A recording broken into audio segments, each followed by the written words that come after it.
இது புதன்கிழமை காலையில் அக்னி சட்டி, பால்குடம், வேல் தூக்குறவங்க தூக்குவாங்க. அப்புறம் வந்து என்ன சொல்கிறது, அந்த உருவாரம்லாம் செய்வாங்கள்ல, மாடுக்காக வேண்டியிருந்தாங்கன்னா மாட்டு உருவாரம், இல்லை நமக்கு மனுஷங்களுக்காக வேண்டியிருந்தோம் அப்படின்னா அந்த மாதிரி உருவாரம், குழந்தைங்களுக்காக வேண்டியிருப்பாங்களா அந்த மாதிரி உருவாரம்லாம் எடுத்து வச்சுருந்தாங்க. இது சாமி அழைக்கிறப்ப கொஞ்சம் நேரத்துக்கு முன்னாடி வந்து இந்த மாதிரி கீழே பாருங்களேன், அக்னி செடிலாம் வந்து அந்த புகை வரதுக்கு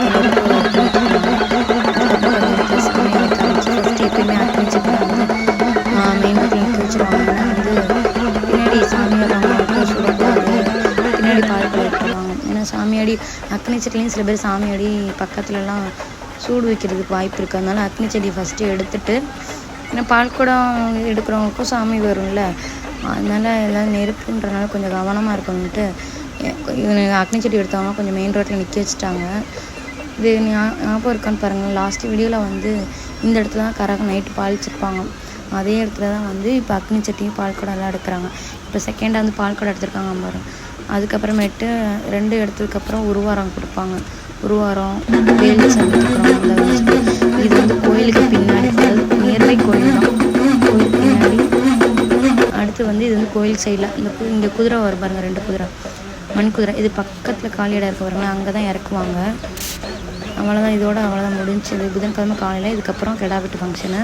அதை நான் வீடியோ எடுக்கலை, எனக்கே வந்து கிடா வெட்டுறதுலாம் பார்த்தோன்னா நான் சாப்பிட மாட்டேன். ஆனால் அதை எடுக்கலை, டீட்டெயில் வீடியோவும் நான் எடுக்கவும் இல்லை.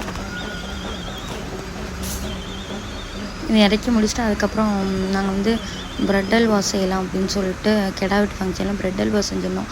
இது எங்கள் அண்ணன் தான் செஞ்சுருந்தாங்க, சூப்பராக இருந்துச்சு. நாங்களும் பரிமாறின வரையும் கொஞ்சம் நல்லா இருந்துச்சு. நாங்கள் ஃபஸ்ட்டு சர்க்கரையும் பாலும் அண்ணா போட்டு கொதிக்க விட்டுட்டாங்க. அப்புறம் ஏலக்காய் போட்டிருந்தாங்க.